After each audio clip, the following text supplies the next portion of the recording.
আসসালামু আলাইকুম, স্বাগতম জানাচ্ছি বিবিসি নিউজ আন্তর্জাতিক সংবাদে। শুরুতেই সংবাদ শিরোনাম, এরপর বিস্তারিত। গাজায় রমজানের প্রথম দিনেই ফিলিস্তিনি যুবককে গুলি করে হত্যা ইসরায়েলের। সিরিয়া থেকে সব সেনা প্রত্যাহার করছে যুক্তরাষ্ট্র। পাকিস্তানে ভয়াবহ বিস্ফোরণে নিহত ৯, আহত অনেকে। পরকীয়ার সন্দেহে শিক্ষক স্বামীকে প্রকাশ্যে পেটালেন স্ত্রী। দর্শক, এতক্ষণ শুনছিলেন সংবাদ শিরোনাম। এখন বিস্তারিত।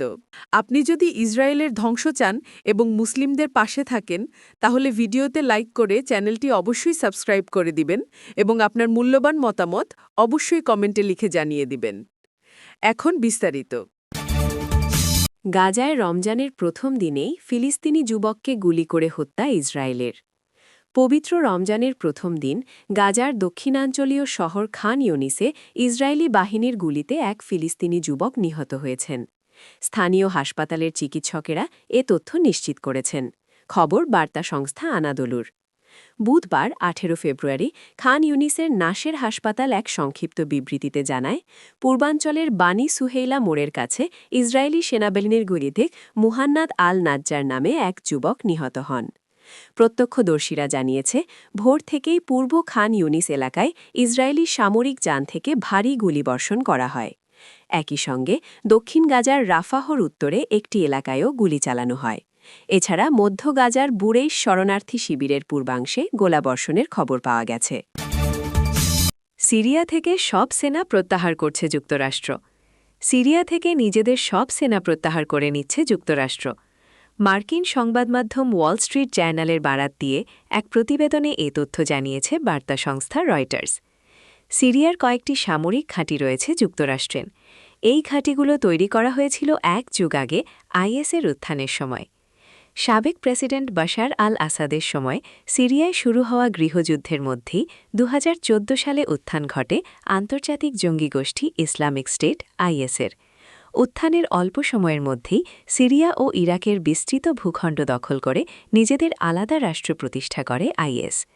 আইএসকে দমনের জন্য সে সময় সিরিয়ায় সেনা মোতায়েন করে যুক্তরাষ্ট্র। ২০১৪ সালে আইএসের উত্থানের পর সিরিয়ায় ২,০০০ সেনা পাঠিয়েছিল যুক্তরাষ্ট্র। বর্তমানে বিভিন্ন ঘাঁটিতে প্রায় ১,০০০ মার্কিন সেনা রয়েছেন। তাদের সবাইকে শীঘ্রই ধাপে ধাপে প্রত্যাহার করে আনা হবে। পাকিস্তানে ভয়াবহ বিস্ফোরণে নিহত ৯, আহত অনেকে। পাকিস্তানের করাচির সোলজার বাজার নম্বর ৩ এলাকায় একটি ৩তলা আবাসিক ভবনে গ্যাস সিলিন্ডার বিস্ফোরণে অন্তত ১২ জন নিহত হয়েছেন। নিহতদের মধ্যে ৪ জন শিশু ও ২ জন নারী। এছাড়া আহত হয়েছেন ১৪ জন। বৃহস্পতিবার ১৯ ফেব্রুয়ারি উদ্ধারকারী কর্মকর্তারা এ তথ্য জানিয়েছেন। এক প্রতিবেদনে জিও নিউজ বলছে, বুধবার ১৮ ফেব্রুয়ারি রাতের দিকে ভবনের প্রথম তলায় বিস্ফোরণটি ঘটে। এতে ভবনের একটি অংশ ধসে পড়ে। ঘটনাস্থলে থাকা উদ্ধারকর্মীরা জানান, ধ্বংসস্তূপে আটকে পড়াদের খুঁজে বের করতে সব ধরনের সরঞ্জাম ও জনবল ব্যবহার করা হচ্ছে। পুলিশের প্রাথমিক ধারণা, গ্যাস সিলিন্ডার বা গ্যাস সাকশন মেশিন থেকে লিক হওয়া গ্যাসের কারণে এই বিস্ফোরণ ঘটে থাকতে পারে। প্রতিবেদনে আরও বলা হয়, উদ্ধারকারী দল ধ্বংসস্তূপ থেকে কয়েকজনকে বের করে আনে। নিহতদের মধ্যে ১০ বছর বয়সী এক বাচিয়াক এবং ৬০ বছর বয়সী মোহাম্মদ রিয়াজ নামের ২ জন রয়েছেন। এছাড়া এক নারীর মরদেহ উদ্ধার করা হয়েছে এবং আরেকজনের পরিচয় শনাক্তের প্রক্রিয়া চলছে। পরকীয়ার সন্দেহে শিক্ষক স্বামীকে প্রকাশ্যে পেটালেন স্ত্রী। স্বামী পরকীয়া করছেন এমন সন্দেহে তাকে প্রকাশ্যে মারধর করেছেন এক নারী।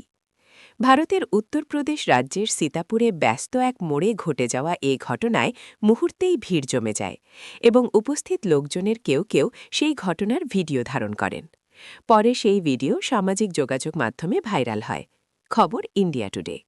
প্রত্যক্ষদর্শীরা জানান, বোরকা পরা ওই নারী প্রথমে বেশ কিছুক্ষণ স্বামীকে অনুসরণ ও পর্যবেক্ষণ করেন। এরপর তার কাছে গিয়ে একের পর এক চড় মারতে থাকেন এবং বিভিন্ন প্রশ্ন করতে থাকেন। প্রকাশ্য রাস্তায় এমন ঘটনা দেখে আশপাশের মানুষ বিস্মিত হয়ে যান। ভুক্তভোগী ওই নারীর সন্দেহ ছিল, পেশায় শিক্ষক তার স্বামী অন্য এক নারীর সঙ্গে সম্পর্কে জড়িয়েছেন। বিষয়টি নিজে দেখার পর তিনি সরাসরি স্বামীর মুখোমুখি হওয়ার সিদ্ধান্ত নেন। তিনি তার স্বামীর বিরুদ্ধে অবৈধ সম্পর্কের অভিযোগ তুলেছেন বলেও জানা গেছে। ঘটনার সময় আশপাশের লোক জড়ো হয়ে ভিডিও ধারণ শুরু করেন। এতে সেখানে বিশৃঙ্খলার সৃষ্টি হয়। কেউ কেউ পরিস্থিতি সামাল দেওয়ার চেষ্টা করলেও কিছুক্ষণের মধ্যেই ভিড় ছত্রভঙ্গ হয়ে যায়। অভিযুক্ত ওই স্বামীর নাম অজয় নাগর। তিনি উত্তরপ্রদেশের ফিরোজাবাদ জেলার টোপা কালানের বাসিন্দা। সীতাপুরের তাম্বাউর এলাকার দাতুনি প্রাথমিক বিদ্যালয়ে সহকারী শিক্ষক হিসেবে তিনি কর্মরত রয়েছেন। তথ্য অনুযায়ী মঙ্গলবার স্কুল শেষে অন্য যাত্রীদের সঙ্গে গাড়িতে করে বাড়ি ফিরছিলেন অজয় নাগর। সুমলি স্কুলের কাছে গাড়ি থামতেই বোরকা পরা এক নারী তার ওপর হামলা চালান এবং গাড়ির কাচ ভেঙে দেন বলে জানা যায়। পরে তিনি বোরকা খুললে উপস্থিত লোকজন বুঝতে পারেন তিনি ওই শিক্ষকের স্ত্রী। এই ঘটনায় পরিবারের অন্য সদস্যরাও জড়িয়ে পড়েন। সেখানে উপস্থিত অজয় নাগরের মা ও মেয়ে ওই নারীর সঙ্গে ধস্তাধস্তিতে জড়ান।